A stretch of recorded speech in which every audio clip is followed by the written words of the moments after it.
Welcome to Reflections, the Wisdom of Edgar Cayce. My name is Peter Woodbury, and today I'll be speaking with Pam Grout. She's a New York Times best-selling author of over 20 books. She's also written 2 plays, a soap opera, and a TV series. Her most recent book, E², 9 do-it-yourself energy experiments that prove thoughts create reality. Join me in this conversation with Pam Grout. So hi Pam, thanks for joining us today. Yeah, I'm honored to be here. Thanks for asking me. Oh, it's great. And I have understood that you've known about Edgar Cayce for a while, and I also know that you're an author of I think 16 books, is it? Actually, I just on Sunday turned in my manuscript for my 20th book. Oh, your 20th, okay. I think I'm behind. My website hasn't been updated, and I think it does say 16 books on there, but I have written several books since then. In fact, I'm starting this 222 Foundation. It's kind of interesting because my 20th book comes out in 2020. So there's 3 more 2s for you. But oh, that's great. Yes. There's some nice numerology. Just turn it in. With that. Well, let's start with just how did you find out about Edgar Cayce, or do you have a story about how Edgar Cayce came into your consciousness? And wow, I've known about Edgar Cayce for so long that I don't remember exactly how I first heard about him, but I knew he was someone who was so connected to the divine and had so much great information. I remember one time hearing that if you had an almond a day that you'd never get cancer. And I think that was something that Edgar Cayce had said. Yes. And so I've been sort of religiously eating almonds ever since then. But I bet I've known about him for 20 years at least, and I've read some of his work, and I'm so excited about coming out there because, I've always wanted to know more, and it'll be really fun to be out there in, where his actual foundation is. Well, in 2 of your more recent books, E² and E³, you touch on how thoughts create reality. And that's really a concept. Cayce said thoughts are things, they're very important. What's your take on how thoughts create our reality? Well, I've been really interested in this topic for a long time. In fact, that's probably maybe Edgar Cayce is how I first got into it. But what I do in the books, and it's kind of an interesting approach, is we've known about this for a long time, ask and ye shall receive. I mean, It goes back, that what we're thinking about, we animate into our life whatever we're putting our attention upon. And so in the books that made it kind of unique, I think, and why they took off and people loved them so much, I actually made experiments for people to try, and I set them up like with lab report sheets and literally gave people 48 hours, give this a try. Because I think a lot of times we know things theoretically and we believe them, but we don't always use them. And so this was like real time. You're going to see it with your eyes. So I think that's why this book, because I mean, the concepts I talk about are things Edgar Cayce talked about, are things that have been talked about, like I said, forever. But I think my book just hit a chord because there's real practical things, and it was all set up like a science experiment, and you're going to do this and you're going to see if this really works or not. Do your thoughts really create your reality? And I mean, I cannot tell you how many emails I get in my inbox saying, they always start with, you are never going to believe this. Because they tried one of the experiments and like they had this remarkable result. It's like, wow. I mean, people are just blown away. I mean, I have a section in my second book, E³, it's called, well, duh.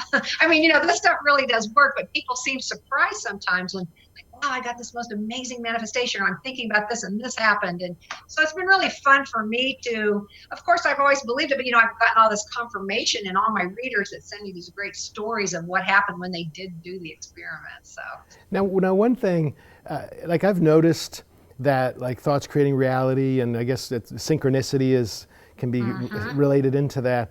But have you felt that, or is that happening more often for people in general, or or do we achieve some kind of state where, I'll give you an example, because I've noticed in the last 2 months, thoughts and manifesting has just been like off the charts. Like I was already used to it, but like, for example, just today, I have a hybrid car, and it's got almost 200,000 miles, so the hybrid battery needs to be replaced. And so the replacement cost is more than the value of the car. Well, today, when I was going through my mail, I got an auto care place that does hybrid battery work, and it's a place that I had thought about, heard about. I just happened to get a coupon to go there and get a discount on, and I had done nothing there was nothing online that I had done that would put my address in play with that. And then there was another one where a friend was talking about wanting a session with a local well-known psychic, and just a little bit of things happened. The next day, that psychic called this person saying, hey, do you want an appointment? Like, it was just this two instances of shocking, for me, synchronicity or thoughts becoming reality. So do you feel that that's happening in general more for people, or do people achieve a status where that happens more often? Well, you know what I would say? In fact, one of my theories is that we're already connected to everything anyway. Yes. So once you put your attention on something, then you do animate it into your life. And I think as you become interested in this, and as you become more open to this, you start noticing how you are connected to all those things. So I do think you could say, or it appears to be that it's speeding up, that more and more people are noticing those kind of things. Like, to give you an example with this 222, I mean, every day people send me some picture of 222. And that was a synchronicity story that my daughter and I started, but literally now I've got people all over the world sending me their 222s. So I think once you decide there's something you're interested in the book, I call it starts to resonate, back. Yeah, I call it the Volkswagen Jetta experiment, and I kind of had funny names for them because, say you want to get a particular car, and I happen to have, I think, the same car you do, and I did just put a new battery in my car just real recently. But anyway, once you want a particular car, then suddenly you think, oh, I'm going to be the only one in town to own this. But suddenly you notice everybody has that car. So it kind of works a little bit like that. In fact, one of the experiments is to pick something like that and then just see how many you start noticing. I mean, they may have been there all along, and maybe then you're just, aware of it. But I mean, even things like this one girl, she decided she was looking for yellow butterflies, during her 48 hours. That's what she chose. And within that time frame, her boyfriend, and he didn't even know she was reading the book, he didn't know she was doing this experiment, he brought her home a butterfly house. I mean, he just walks in the front door with a butterfly house with, of course, some yellow butterflies. So, I mean, it's just interesting either, because that was something that wasn't just always there, that she just noticed. So I don't know whether her thoughts, said to her, were radioed out to her boyfriend and said, hey, I'm going to take her home a butterfly house. But anyway, yeah, I do think we're kind of connected to everything. We start noticing more when we make that intention, when it becomes important to us, when we're aware of that power of our thoughts. Now, you had mentioned the 222 Foundation, and I know that that's connected to your daughter who passed away in October. Well, we had a thing. She loved 222. It's kind of a funny thing. She started which is in junior high, and she started a Facebook page, the amazing awesomeness of 222, when you're in junior high. Yeah. But so she and her friends, like, they'd call her up exactly at 222, or anytime somebody'd say, how much does this cost? She'd say $2.22, or what time is it? 2:22. Even if it was 5:60, or I guess there's not 5, even if it was 5:22, she would always say that. So right when she was really into that, we went on 2 trips. That summer, we went to Alaska. We stayed in a hotel room and happened to be 222. Later that summer, we were in London, walked into our hotel room, again, 222. Wow. It became a thing that we, like, whenever we'd see a picture, we would send it to each other, and it just became a thing for her and I. And so when I was thinking of some kind of foundation to honor her memory, she was all about just, really loving and creating. And so anyway, the foundation is going to be about the things she stood for, but I decided to call it the 222 Foundation. And I found out there is another 222 Foundation. Who knew? But so now it's called the Pam Grout's 222 Foundation. So, and we are giving the first recipient award on February 16th. I wanted it to be on 222, and it will be on 222 most years, but I happen to be speaking out in California on 223. My workshop begins at 9:30, so I needed to fly out there on 222. So we're doing it the week before. So, yeah, that makes sense. So what a nice, I think there's been, there's the whole 111 or the 1111. That's another one where people are noticing, and it's becoming a collective consciousness. And then I think like 222 or 333. There's and do you put any particular meaning to the numbers, or it's just that it's something that if it has meaning to you, you'll begin to notice it, and it's almost like it's an echo from the universe, kind of showing that you're being listened to and attended to? Well, there are some people that are into numerology, have sent me some of the meanings of 222. For us, it was more just a symbol. I mean, it could have been 3 turtles. It could have been anything. But and I do think the number repeating itself is sort of a sign from the universe. Mm-hmm. One morning I went out for a walk. This has been 3 or 4 years ago. I thought I'm going to try to see the multiples of every single number. And I mean, I'm kind of walking out in the country. I'm not even like in a like if you're in New York City, you're going to see those numbers Right, everywhere. right.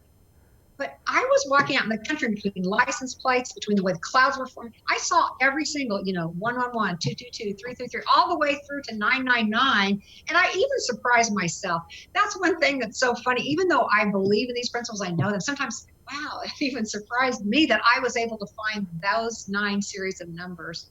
So I think they're just a way of, like, we might notice that more than we notice 247 or something. We would just notice if there's 3 together. So I think it's just a way, kind of like a nod from the universe saying, hey, I love you.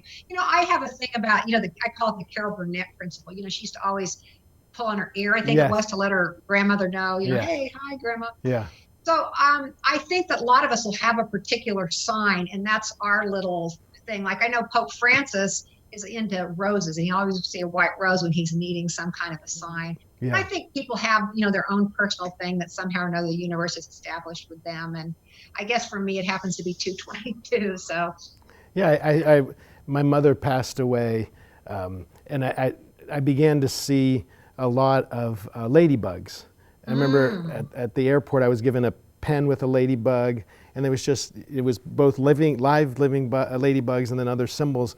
And to this day, when I think of her, oftentimes a ladybug will show up. And so that is, like you're saying, it's kind of my resonance with her, the symbol of her, and how there's some kind of a communication, or it has a meaning to me, kind of maybe similar to what 222 means to you in the connection with your daughter. Right.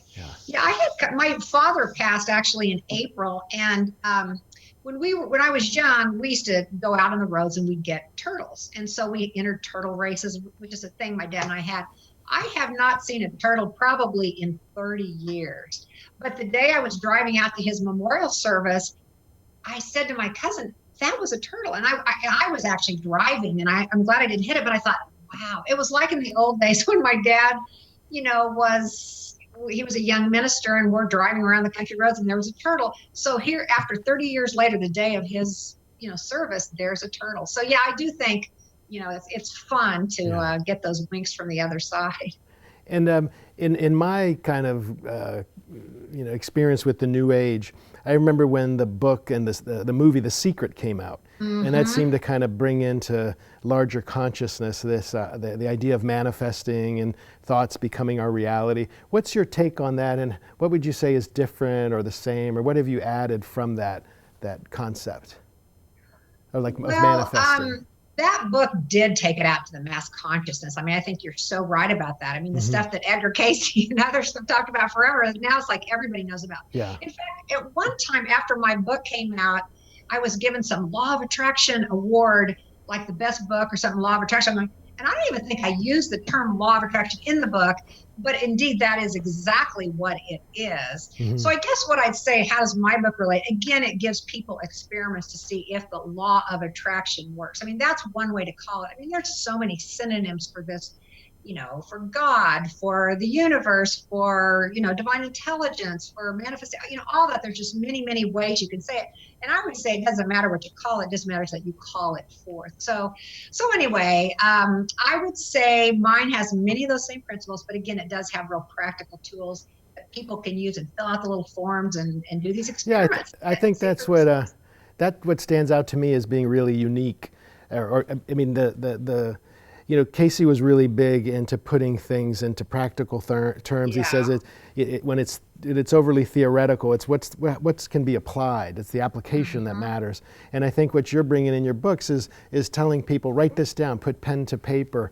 And it's almost in that process you get more of you take it from the etheric into the physical and begin that manifesting or creating process. Right. And you're even paying attention. Like I've noticed for me, if I don't write something down or even take note of it, it will disappear in my consciousness. Like I think so many miracles are happening all the time, but unless I write them down, they may be gone. Do you know how dreams are? Yeah. I notice for myself, if I don't write that dream down right away, it may be gone. Like even Yeah. 10 minutes later, it can sometimes be gone.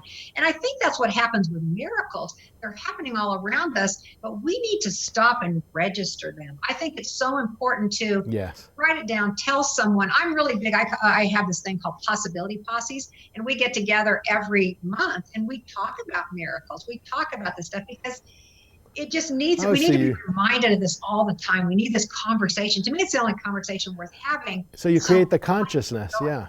And then exactly, whatever you bring yeah. into consciousness, you start to pay attention to. Because I really agree. I think, like I'll say it oftentimes, that every day has miracles and has awful things. And you'll find, depending what you're looking for, you'll find them. You know, there's a quote that I like that says, "A pessimist is rarely disappointed," because Yeah. that's what they're looking for. That's good. You certainly will find it. Yeah, yeah.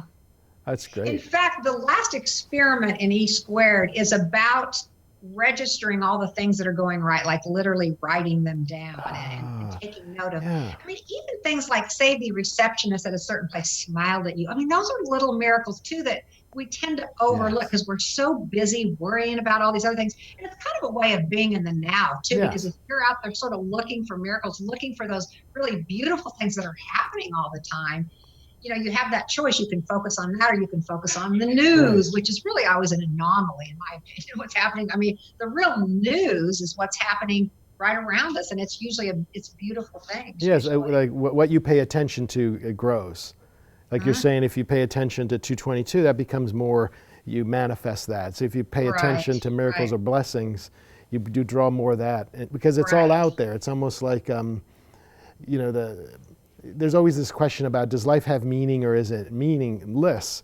And like Hmm. Carl Jung said, it depends on you. It depends on what you're building in your consciousness. I think, these are, it's nice that these older concepts that maybe were a little more esoteric are becoming more accessible to the average person, and that they can do personal experiments to help manifest this and build this consciousness Right. in our world. Now, in one of your books, you talk about the importance of gratitude. And could you say more about that? I think it's in Think and Grow Rich. We talk Right, about the right. importance of gratitude. Yeah. Do you remember that movie where what's it, Jack Nicholson's up on the witness stand and Tom Cruise is badgering him? Yeah, Colonel Jessup, I think, is the yeah, character he's playing. And he, I want the truth. I want the truth. right, And finally, Colonel Jessup says, you can't handle the truth. yeah, And I think that's what happens when we're not on the frequency, what I call a frequency of joy and gratitude. If mhm, we're not thinking about all these blessings, not being grateful, that's why we miss a lot of the miracles. In fact, I sort of started the book saying, I wrote this book. This is for you people, you naysayers. Like I said, I get hundreds of emails from mm, people saying, wow, this is so cool. But every now and then I get an email from someone that says, it didn't work for me. Why does this not work for me? And so that's why this book, you can't handle the truth unless you can get it, unless you can realize that there are miracles and you can get it, that there are so many joyful things happen. So it's really, again, about your frequency. I always talk about you can't watch ABC if you're tuned into NBC, or if you mhm, go through McDonald's and order chicken McNuggets, you're not going to get a Big Mac. It depends on what you're putting out there. mhm, So anyway, the gratitude book is why it's so important, and it's called Think and Grow Rich. Obviously, it's a takeoff on Napoleon Hill's Think and Grow Rich, mhm, but I think gratitude is actually more important than what we think, because if we're thinking gratitude, then we're just open. Like the universe can bless us. I feel like the universe wants to bless us. It's yes, right there wanting to bestow its gifts, its signs, all of its guidance to us, but we can't handle the truth because yes. we're too busy being grumpy. So I think gratitude is just a great portal that anybody can get their mind around. It's sort of like, go You have ahead. to even do it through gritted teeth and okay, I'm going to be grateful. You know what I mean? You practice it till it becomes a normal, natural thing. And it's sort of like, I think in Scripture, where it talks about how, pray and then act as if your prayer has been answered. So it's like Yeah. putting your mind towards the result, towards the positivity, and then that's part of how it manifests. So in a way, you're filling that out, making that more Right. clear for people. And then also Yeah. earlier, I was thinking about how, they've uh, there's been many metaphysical studies, including Edgar Cayce, of just some of the miracles of Jesus. And in one of his miracles, where he resurrects the dead girl, he empties the room of people. And one of the explanations of that was that there was so little faith among those who would have been there. He had to get them out of the space to create the faith for this resurrection, or this, the girl coming back to life. So you're right. That is so cool. I Yes. didn't even know that. Yeah. That's really great. I knew that he had done it. I didn't realize that he had. Yeah, that was one of why he So cleared much out the sense. room. I got to have believers and faith to make this make it happen. Yeah, it creates that resonant field. That's really powerful. I'm so glad you told me that story. Yeah, I like I like taking these new age concepts and really showing how old they are. They're rooted in real spiritual traditions, and I just think that when they were in those traditions, sometimes they were a little bit esoteric. And I think a lot of what we're trying to do in the new age is to try to get it more accessible to the layperson, so that these blessings, or whatever you want to call them, just can become more part of our everyday life. And I think that I'm grateful for you and people like you that are doing that work. And I'm glad that you're receiving. I hope you're feeling you're receiving the blessings of doing that, of that manifestation. Oh yeah, for sure. Because I think there's nothing. I think when you're spiritually minded, and you're helping people, kind of, what I think you're doing is that you're helping people access God, or whatever you want to call it. That there's this creative flow, and so many people believe that God isn't accessible to them. That God is out there for other people, and these practical experiments help them enter into a connection or relationship with the creative sources, is what Cayce liked to call it, instead of God sometimes. Depending, Right. some people resonate with different. God, as I talk about in the book, has so much baggage to a lot of people. Very much. So a lot of people are like, I don't want anything to do with that. Right. But I kind of compare it to electricity. It's always available, but it depends on, you can plug your toaster in and make a bagel, toast a bagel, or you can try to toast the bagel without your toaster being plugged in. It's not going to happen. So and also, you also don't have to, put ashes on your head and do all these things for the electricity to work. So when you think of this force more in terms as you think of electricity, it's always there. It's not judging, you're worthy, you're not worthy. It's like, it's just always there. So when in fact, when I wrote this book, and I actually had written it even before The Secret came out, it's called God Doesn't Have Bad Hair Days. And it didn't do anything. But then I changed the title, and it came out 10 years later. I went ahead and wrote 3 books for National Geographic, did, other things, but I changed the title, and I called it E Squared, takeoff on Einstein's E = MC squared. So we're talking about energy, not God. Yeah. And so, and then it, took off, became, 40 languages, it's been translated into, it became this huge phenomenon, but it's basically the same book. So energy kind of appeals to people, I think. Well, you're right in sync with Edgar Cayce, because he said that the closest energy in the world, in our physical world, to the God energy is electricity. Oh, so it's really? You've tapped into that. That's really because I've thought of it too, because you can use electricity to heal people, but it can you can be used to kill. It depends on the creative energies are there. You have free will to kind of use them one way or the other. And I think you're trying to help people use those energies constructively, because people probably are not aware how destructively they use them through their pessimistic or negative thoughts. Oh, I know. It's crazy. Yeah. Yeah. Good. So you also talk about sometimes that dreams are important, but that how do you work with keeping people motivated, like overcoming obstacles in their motivations? I remember that was one of the topics in one of your books. Well, I always like to say we need to make this fun because we want it to be sustainable, right? And if something feels like it's something you have to do, then it's not necessarily fun. So I really like, when I do my workshops, I call them play shops, and I talk about reverse finishing school, because you don't have to tell a kid to follow their dreams, or a kid, they're busy doing that, but somehow or another all these cultural paradigms come in, and then we lose sight of that. So one of my biggest tips, or one of the things I really believe in fact, I don't know if your listeners will have already heard of my AA 2.0 program, but you want me to tell you about that? Yes, please. That program? Okay. So, you've heard of the 12-step program. Well, that's 12 steps. And, it's a great program, but I'm all about smooth and easy. Let's make this fun. So I started what I call AA 2.0, the second version of AA. And AA stands for Amazing Awesomeness. And so here's how it works. Step 1 is you get up in the morning and you say something amazingly awesome is going to happen to me today. So, it may not be grammatically perfect, but you're expecting something Yeah, big. you're seeding that. First thing you do, something really cool is going to happen to me today. And then the second step is I text 3 blessings from the day before to my possibility posses, one that I've been doing this for 6 years to every day. And the thing that's different about this gratitude practice, because I've always been big on gratitude. Oh, I love my career. I love my dog, all those kind of things. But this is, it has to be something different. So every day I'm responsible for a new blessing to tell to my posse. So I'm out there scouting blessings and miracles. I mean, that's my focus. That's what I'm looking at. So that's like this really easy program that it's kind of fun and people enjoy doing. Yeah. So anyway, that was something I started, I think, after E Squared came out. I think I write about that in maybe Think and Grow Rich. Yeah. Well, a question I have for you is, how do you deal with, the shadow aspects, or the days that we don't feel like we're going to tackle the world, or when we get a little down or anxious? How do you work with that, or what are your thoughts about just the weather of life? Sometimes it's clear and sometimes the clouds roll in. I've learned to kind of treat it like weather. Know that some days my mind is going to be clear, some days I'm going to have a heavier stuff. I just try to get through it.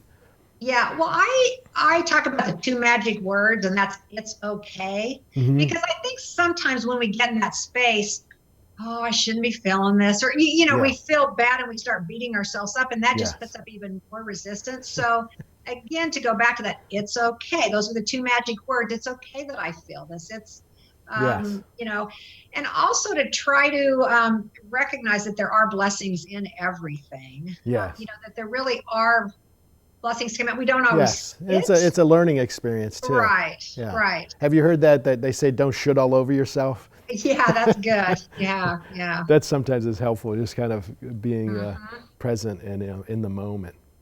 Now, one of the talks that you'll be giving here and have given before is do what you love and love what you do. Could you tell me a little bit about that talk or that idea?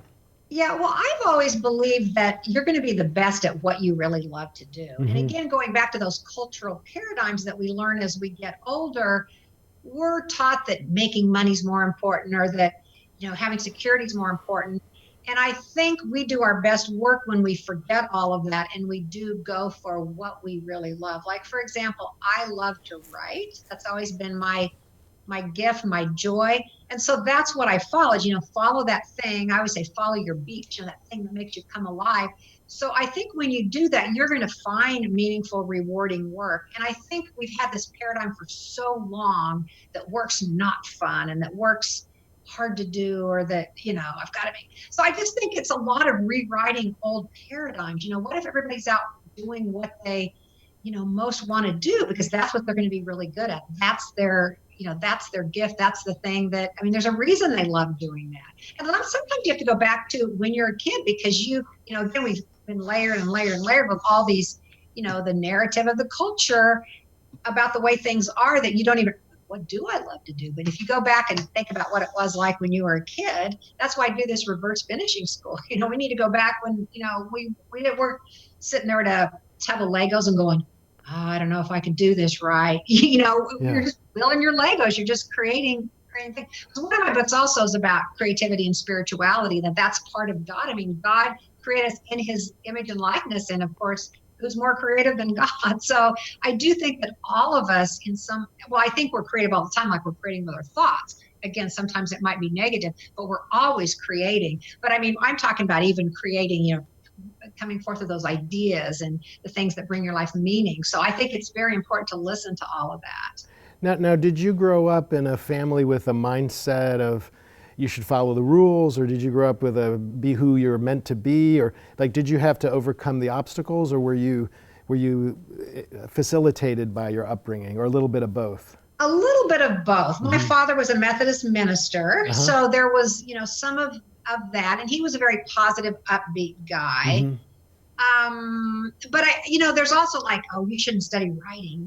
This is my mom, you should study computer programming. This is when computers were just coming in. Yeah. That'll be a much more secure, safe thing. Hmm. But I love to write. So that's what I was going to do. And I started even in second grade writing because, I was reading all these books. I think anybody that reads a lot of things, I'm going to write too. So I was a big reader. And then I was just writing stories way back in second grade.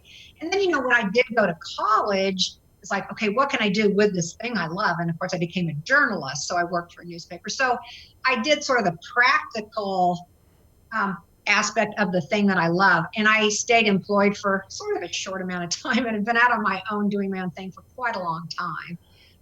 And lucky because I believe that using the principles of Edgar Cayce and using these principles that could be possible. Because until you believe something's possible, it will never be possible for you. So you really have to embrace that could be possible. And I think, again, going back to those, that narrative that we all believe in, that there's only one way to make money, you have to get a job. Yeah. If you are willing to be more open to other narratives and the ideas of the way I think the universe really does work, that it's always wanting to bless us and bestow us with guidance and gifts. I think that's the way it's meant to be. And I think this cultural narrative that we learn is the problem. is the where we get in trouble, where the resistance comes up, where the guilt comes up, where the bad days come up, because we're not, being true to what I believe is truth. Yes.